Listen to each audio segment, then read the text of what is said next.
On today's show, the Dallas Mavericks started the season 6-1. They're 3-4 since then. Which team are they actually, and how can we fix the defense? We'll try that today on today's Locked On Mavs. I'm Luka Doncic, and this is Locked On Mavericks podcast.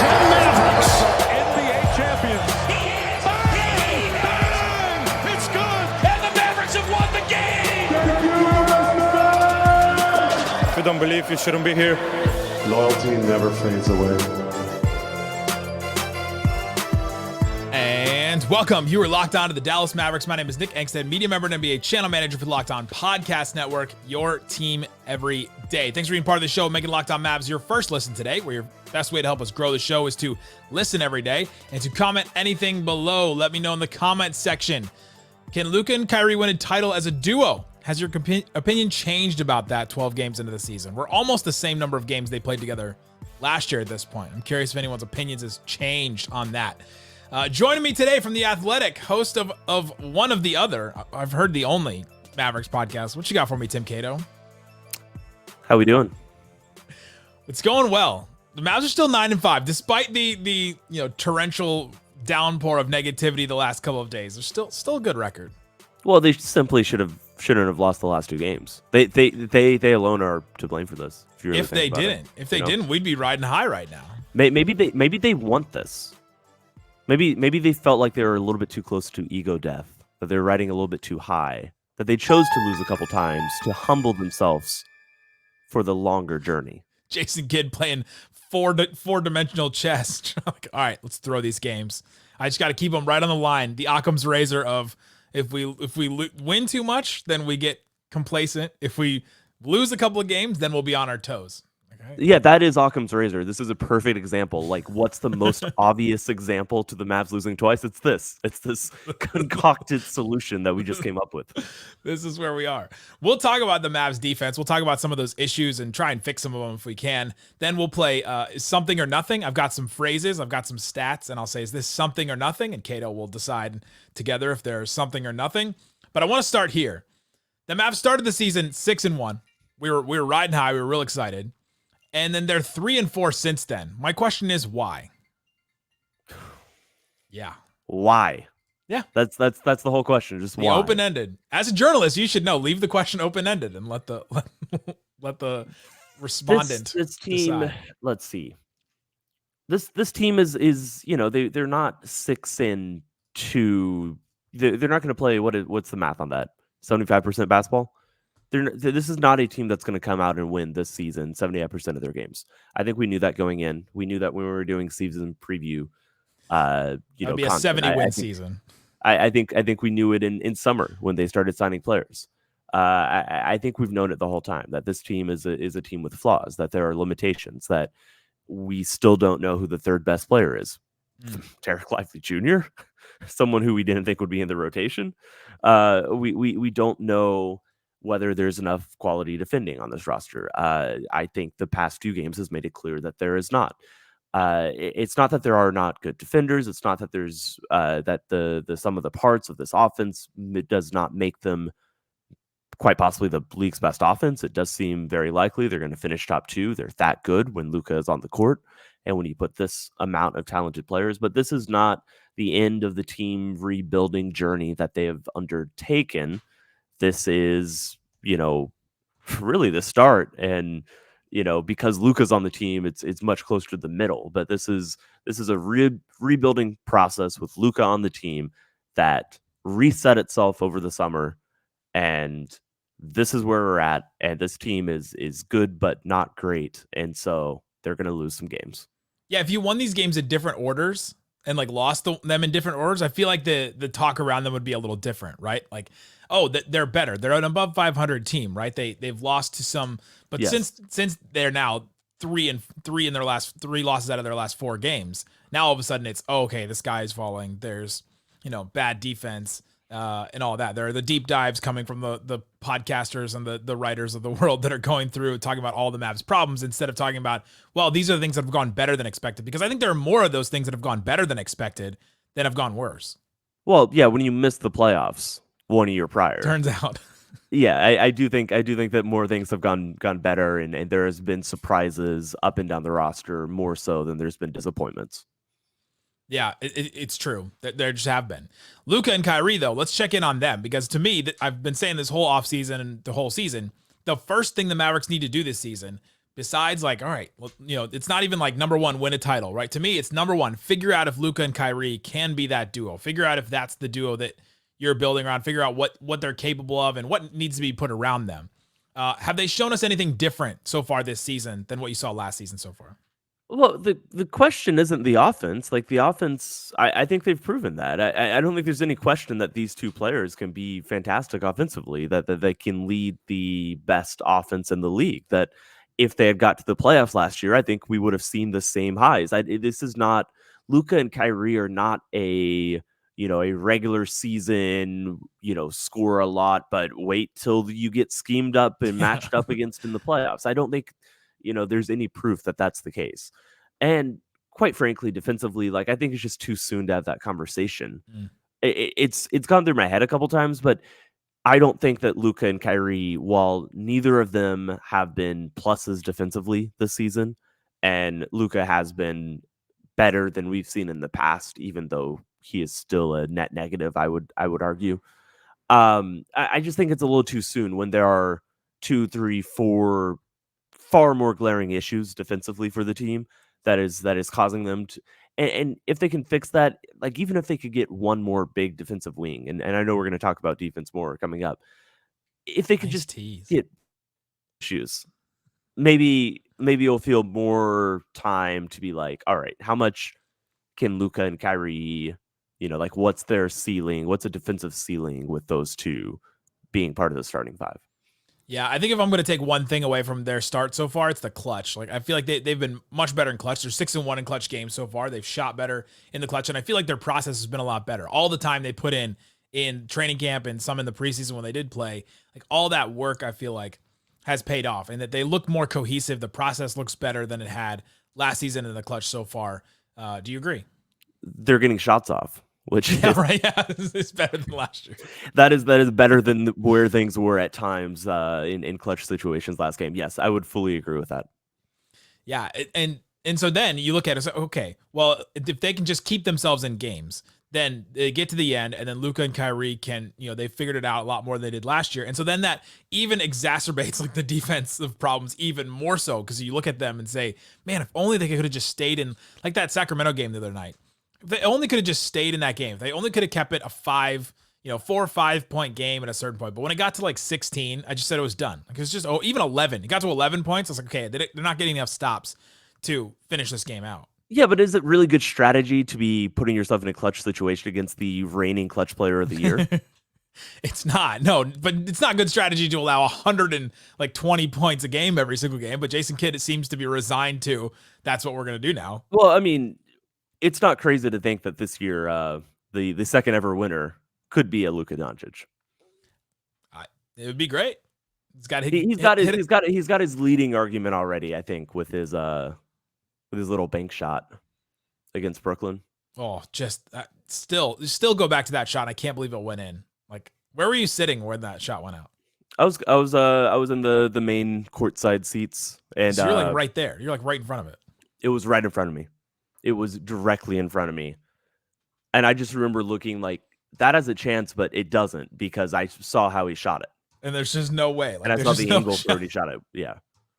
And there's no way a shot like that ever goes It's like in, I almost had to Luka. Luka was directly in front of me, and so I had like that angle, but he put the ball so far to the side that all of a sudden like I'm having to redo the angle in my head because all of a sudden it's changing by like 30 degrees from like it's nuts. insane. He should probably be up there for clutch player so far, but we're so early in it. But yeah, 6-1. The other teams that are up there with record as far as the Mavs, Bucks are 5-1, Timberwolves are 5-1, then Lakers are 6-2, Nuggets are 5-2.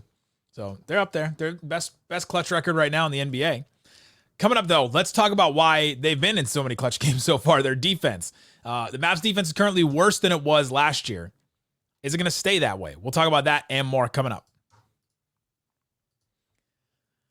Today's episode brought to you by eBay Motors. eBay Motors knows that you have to have the best lineup for your cars and for the parts that you put on your car. Our partners at eBay Motors have teamed up with Locked On Fantasy Basketball host Josh Lloyd to bring you some of the best fantasy picks each week, all season long. Whether you're prepping for a daily draft or you're scouting the waiver wire, each week we're going to provide you with players that are guaranteed to fit on your roster. Josh Lloyd personally texted me today. Now, he texted me because I have to update the copy, but he personally texted me today, the players.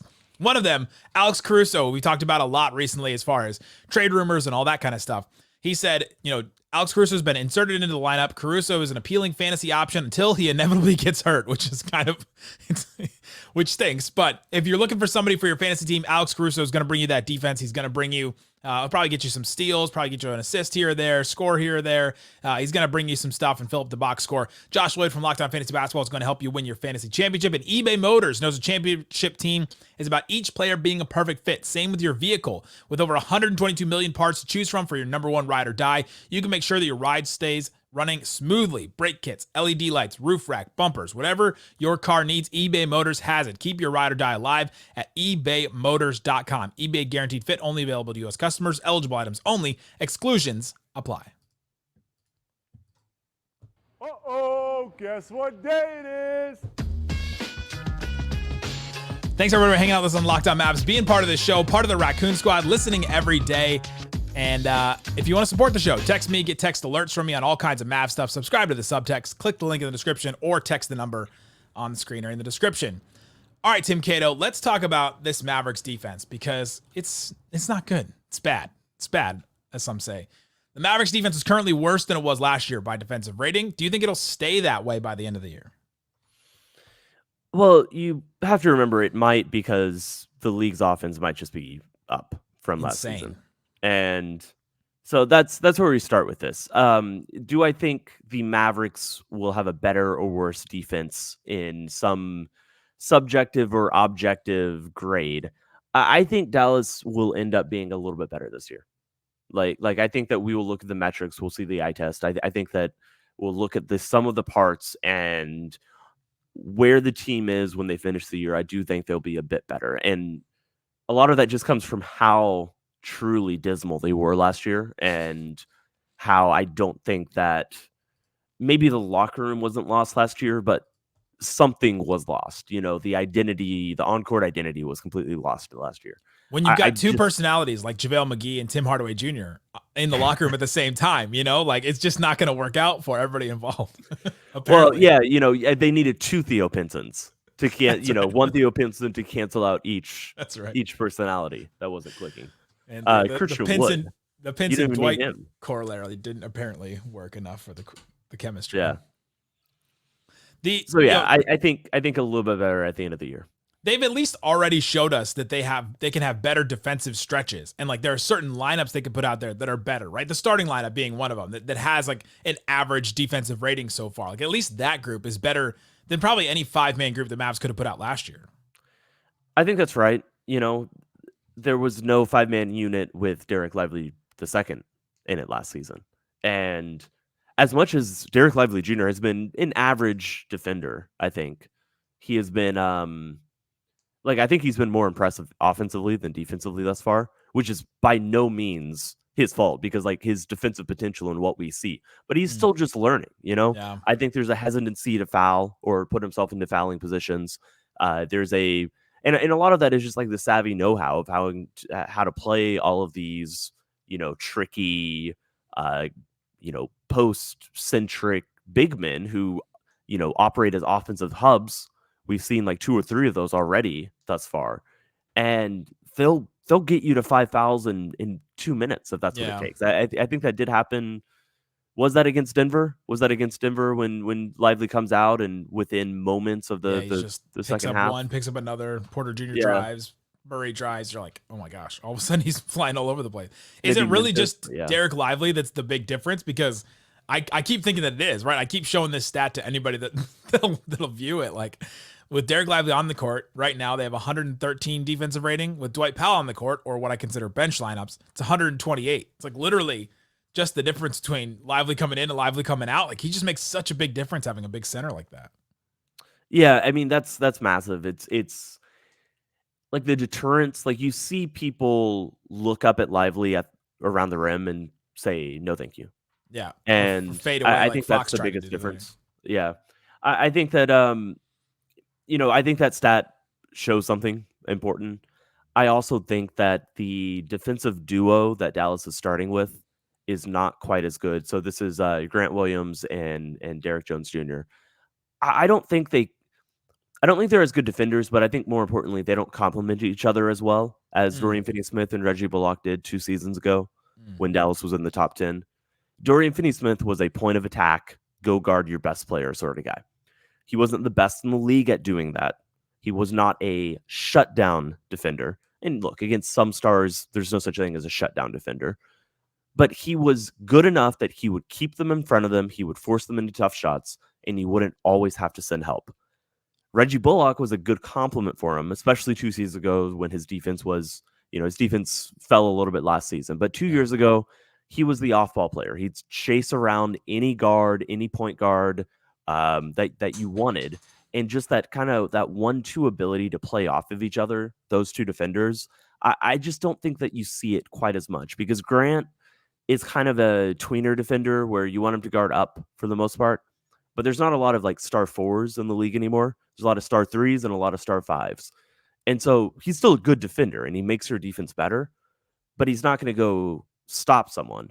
And Derek Jones is also a good defender, but he's more part of a, cog in the machine. So I've said this on my podcast a lot, which the Only Mavericks podcast we've now launched. Go find us. But I've said this. It's literally called The Only Mavs, by the way. It's the only one. It's not the bit anymore. Like it literally is the title now. It's the title. And look, there's no evidence that I see anywhere in my life right now that there's any other podcasts. Certainly not my browser. As I look at us recording this. Back on 77 minutes. Pour one out. I would talk about the former Only Mavs podcast. Well, it's crazy how this works. But I would talk about how like the Mavericks had a bunch of seventh men and how like really good seventh men who could be part of a contending rotation. And they all just need to get bumped down 1 or 2 slots because you're asking really good seventh men to be like your 3rd or 4th best player.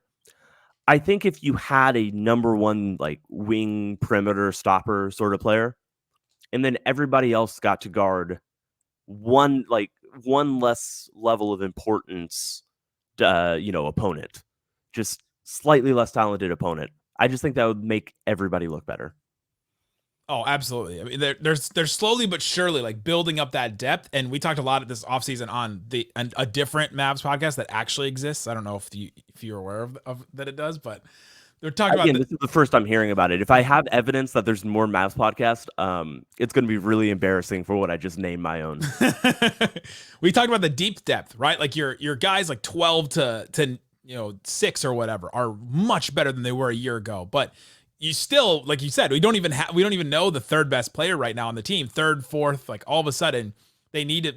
Tim Hardaway and Derek Lively, maybe Grant Williams are all kind of in that mix, but they still don't have like those level of players are not on par, obviously, with the Denvers, with the Bostons, with the teams like that we expect to actually contend for titles. And that's just the difference between the Mavs and the Bucks and the Nuggets. And like we accept that at this point.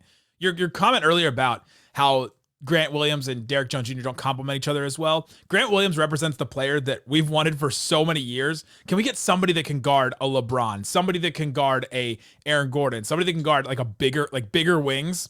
But yeah, like you said, now they don't have a guy to guard like the chase around guards. Like, oh, we fixed one problem and then now there's a different problem that you have to solve. Yeah, that's why you just have to keep your expectations in check. And that's where Christmas is coming up. You're not going to get everything you want. Wow. And if you're an adult now, like you have to get your own stuff. Is that how it works? If you're an adult sometimes.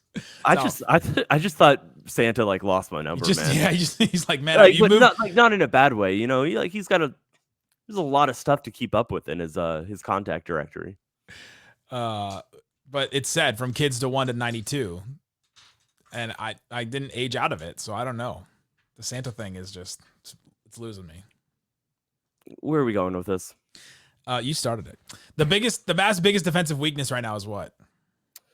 I mean, keeping players in front of you. It's not.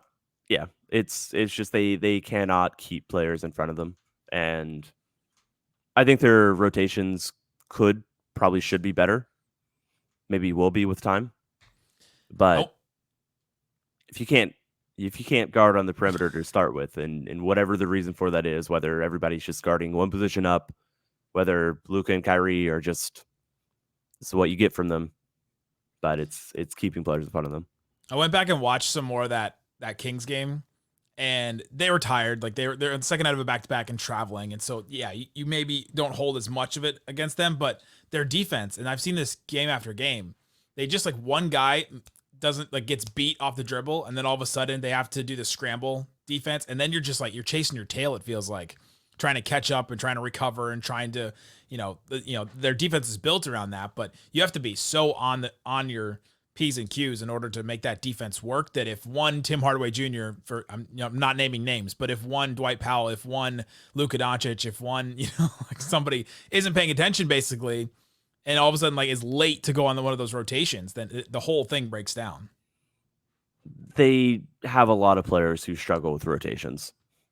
And that's what they try to do. So they have Josh Green who overhelps, and rotates. Yeah, right. The opposite problem. Right. So they've got the whole spectrum of over under rotation awareness. Yeah.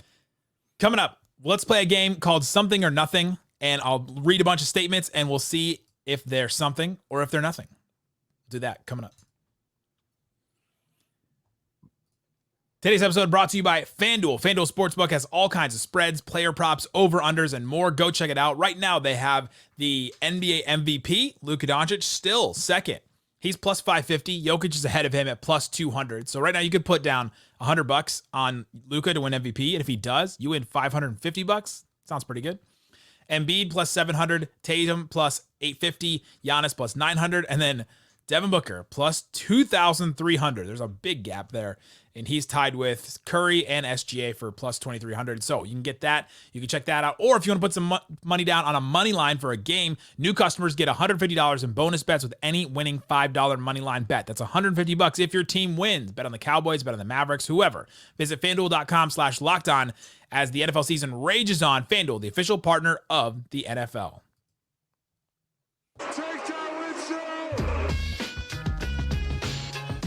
All right, Tim, let's play a game called Something or Nothing. I got some statements, and I want to know if you think that it's something or nothing. These are the ones I get in trouble for because somebody will just say, "Why did you bring that up?" Why you will get in trouble. Why'd you even bring that up? Yeah, it's something that I will get in trouble for one of these statements. Is this something or nothing? The Mavs are 3-0 when Kyrie sits, and they're 6-5 when he plays. I'd say nothing. It's just too soon. Like the wins that they got without him were not wins that I would have expected to be any different with him on the court. Yeah, for example, you have the Washington one. Like you're not really thinking, you're not taking too much from that one because they won that game. Memphis when they were at the beginning of the season when they were just without anybody, and then Chicago was the other one that they won without him. So. I'll take that. It's a nothing to me too. It is interesting that they're 3-0 when he sits, but I think it's more of nothing, and more of maybe if it's something, if it's going to be something, if I'm going to try to like parse this and try, it's that Luka Doncic is still like the driver of all this, and that Kyrie hasn't even.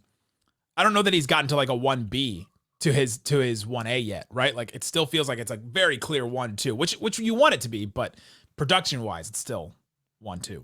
Yeah, basically the argument you're making, and I agree, is like. This offense is as good as Luka is, right?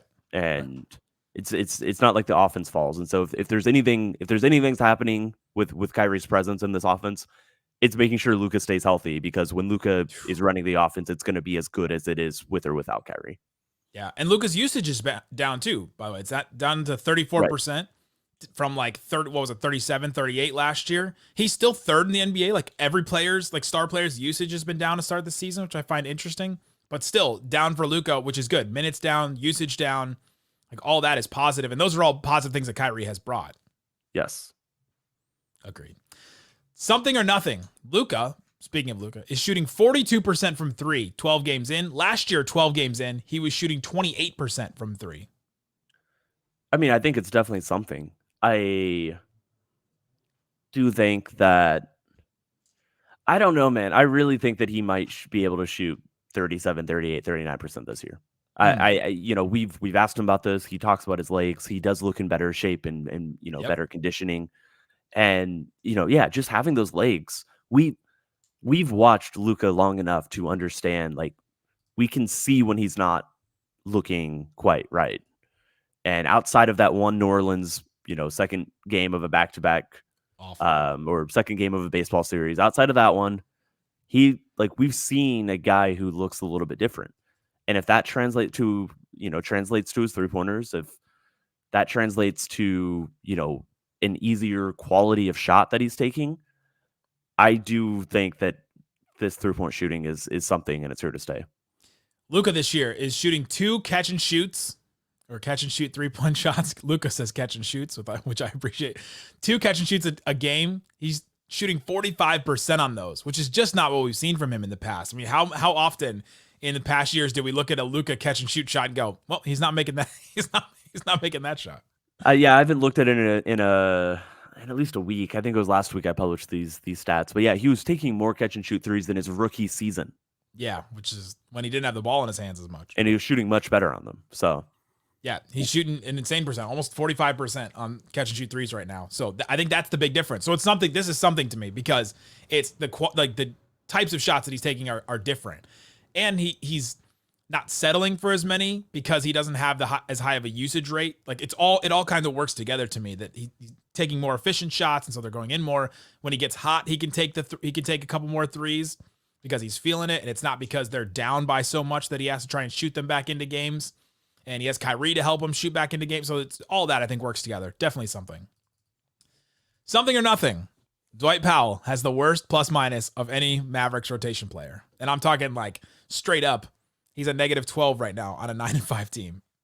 It's something. They, I think my co-host Austin Guria was talking about this on an episode that's going up tonight. But they just need like a Bismack Biyombo.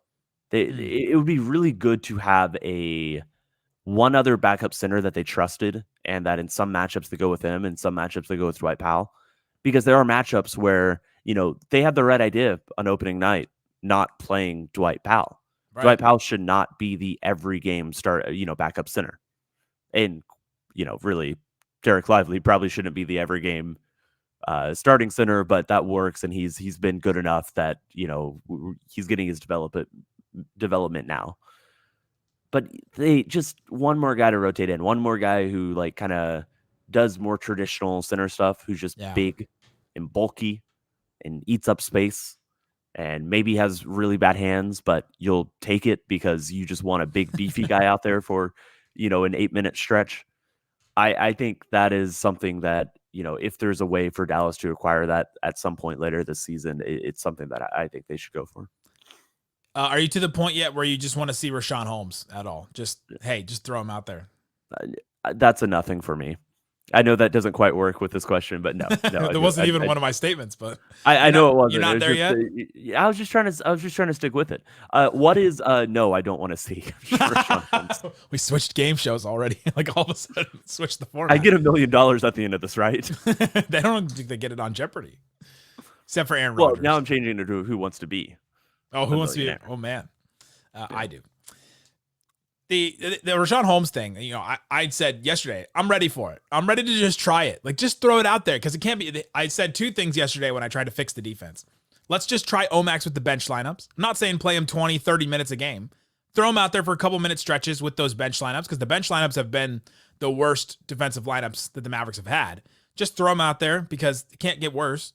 And then let's just try Richaun Holmes and see what happens because I like to at least try. He's got a longer wingspan than Dwight. I think he can get rebounds a little bit better. Maybe Dwight knows the system better, but Richaun's been here now for the start of the season. So in the context of, hey, let's try it. Yeah, I'm fine with that. In the context of, do I think Holmes is going to be even marginally better than Dwight Powell? I'm not whatsoever convinced of that, but it doesn't hurt to try. The problem is they're just the same player, right? Like you're not getting any different kind of skills in there. Right. It's just maybe he's marginally better at one thing. Last one, something or nothing. Jaden Hardy is getting more minutes right now than Seth Curry. I think that's something to me. I mean, we saw right before Curry got hurt that he had kind of taken over for a game Hardy's role, but Hardy had it early on. It's just as much as this team is an offensive, like dynamic offensive, just powerhouse every single game. We saw that there were moments, especially when Kyrie's not on the court, where if you double Luka, there is not one more really dynamic, shot creator off the dribble. And it was down the stretch of one of those games, maybe Chicago. All these games are already blurring together, but down the stretch of one of those, it was Jaden Hardy trusted late because he was the guy who was coming up to set the screen, and Luka would get doubled, and he'd get the ball to Hardy, and they just trusted him a little bit more in a 4-on-3 because with a live dribble, he can get all the way to the rim, and if not, he can make the right decision, and he's also a good spot up shooter. All of those things made more sense for him to be on the court, and I think that I like him better when he's playing with Luka and when Kyrie's around. There's only so much room for that. But this is just I think Seth Curry absolutely is a better defender because Seth Curry has a lot of just like savvy. Yeah, honestly, like watching him play, I remember that he's actually pretty good at stealing the ball. Yeah. Just like tracking it and figuring out where it's going to be. You bringing that up just reminded me of all the times Rick Carlisle was trying to convince us, like Seth Curry is an underrated defender. Every time he would have a good game, like every game. Yes, and he's not a good defender, but he is. He can win you a few possessions in a way Jaden Hardy does not win you a few possessions. Yeah. But I just think that Jason Kidd said it 2 nights ago. This team's defense is its offense, and I think Jaden Hardy is that much of an upgrade as an offensive player over Seth Curry at this point that, I'm not going to worry that he's definitely a bit worse defensively. Yeah. And also he gets to the free throw line a little bit more, which is another reason to play Omax because he gets to the free throw line because he gets fouled a bunch. And if all of a sudden you're going to say our defense is our offense, then get to the free throw line more, let your defense get set. And so I think they need to prioritize some of those guys a little bit more often. Yeah, I agree with that. This isn't a team that's going to be in the finals. It makes more sense to play the 22-year-old, not the 32-year-old. 33. Got to figure out if they can play. Got to figure it out this season at a certain point. There you go. Go listen to Tim Cato. Go read his stuff on The Athletic. Great stuff as always. Guys, tomorrow we'll be back. Slightly Biased will be with me. Talk about the Lakers game. We'll break down that. See if the Mavericks can survive. They practiced in Dallas today, so they're not spending. I don't think they're spending the night. They're not having it like a full off day in LA, which I think is good. But the 2 days between the Lakers game and the Clippers game, I am worried about. So join me on Locked On Mavs and break down those games. Guys, thanks so much for listening to Locked On Mavs.